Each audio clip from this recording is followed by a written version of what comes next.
Aluva KSRTC സ്റ്റാൻഡിൽ ദീർഘദൂര ബസ്സുകൾ പകൽ സമയങ്ങളിലും കയറുന്നതിന് നടപടി സ്വീകരിക്കുമെന്ന് ഗതാഗത മന്ത്രി കെ.വി. ഗണേഷ് കുമാർ.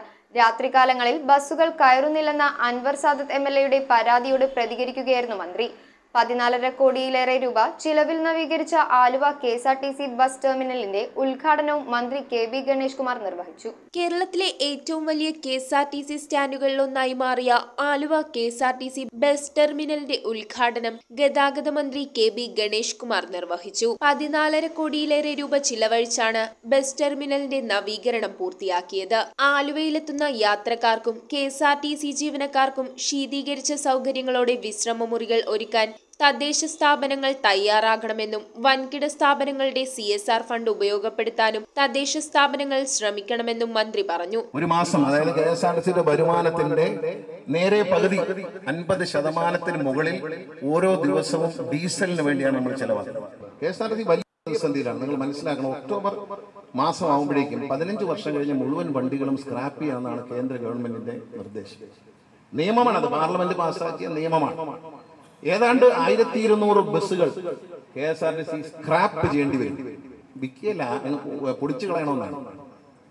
ഇപ്പൊ തന്നെ നമ്മുടെ 83ഓളം വണ്ടികൾ ഇനി രജിസ്റ്റർ ചെയ്യാൻ പറ്റാത്ത, ഈ നിയമത്തിന്റെ പേര് രജിസ്റ്റർ ചെയ്യാൻ പറ്റാത്ത 80 വണ്ടി ഡോക്കിൽ കിടക്കുകയാണ്. ഓരോരോ സാങ്കേതിക കാരണങ്ങൾ. എല്ലാ വണ്ടിയിലും GPS പിടിപ്പിക്കണം എന്നാണ് കേന്ദ്ര ഗവൺമെന്റ് നിയമം.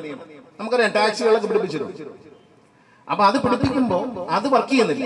അത് വർക്ക് ചെയ്യാത്തതുകൊണ്ട് 80 വണ്ടി പണി തീർന്ന് കെ.എസ്.ആർ.ടി.സിയുടെ വർക്ക്ഷോപ്പിൽ കിടപ്പുണ്ട്. രജിസ്റ്റർ ചെയ്യാൻ പറ്റുന്നില്ല, കാരണം ഈ മെഷീൻ വർക്ക് ചെയ്യുന്നില്ല. പണ്ടപ്പോൾ വാങ്ങിച്ചു വെച്ചതാ. അവര് വില പേശുകയാണ്. കാരണം നമ്മൾ കൊണ്ടുവന്ന് അവരുടെ ലക്ഷത്തിൽ തല വെച്ചു കൊടുക്കുക എന്ന് പറയുന്നത് നമുക്ക് കെ.എസ്.ആർ.ടി.സി കൊണ്ട് വെച്ചിരിക്കുക.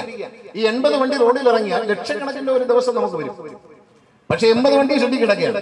അതിനൊരു പരിഹാരമില്ല. ഉടൻ തന്നെ 80 വണ്ടി ഈ GPS കമ്പനിക്കാർ വന്നില്ലെങ്കിൽ പുതിയ GPS വാങ്ങിച്ചു വെച്ചിട്ട് ഈ 80 വണ്ടി റോഡിൽ ഇറക്കും. കാരണം വണ്ടികൾക്ക് വലിയ ഷോർട്ടേജാണ്.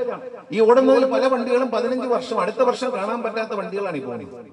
നമ്മൾ മനസ്സിലാക്കണം, സാധാരണക്കാരായ ജനങ്ങൾ, ഈ വ്യാപാരികൾ നൽകുന്ന നികുതിയാണ് നമ്മുടെ സർക്കാർ ഉദ്യോഗസ്ഥർ വാങ്ങുന്നത്. നമ്മൾ വീടിന് കൊടുക്കുന്ന കരമാണ്, ഭൂമിക്ക് കൊടുക്കുന്ന കരമാണ് നമ്മൾ ശമ്പളം വാങ്ങുന്നത്.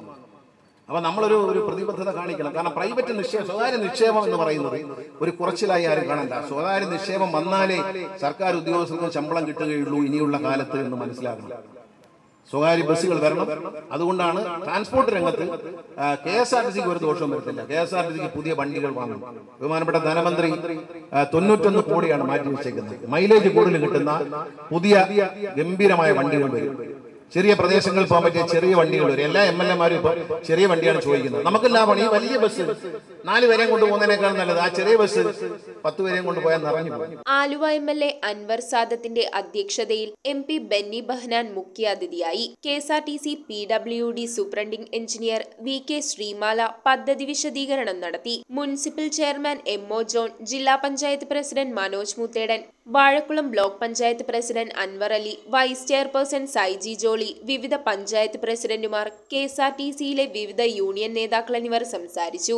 MLA ആസ്തി വികസന ഫണ്ടിൽ നിന്ന് 2 ഘട്ടമായി 8.64 കോടി രൂപയും കെ.എസ്.ആർ.ടി.സിയുടെ തനത് ഫണ്ടിൽ നിന്ന് 5.89 കോടി രൂപയും ചിലവഴിച്ചാണ് ബസ് സ്റ്റാൻഡ് നവീകരിച്ചത്. News bureau, Aluva.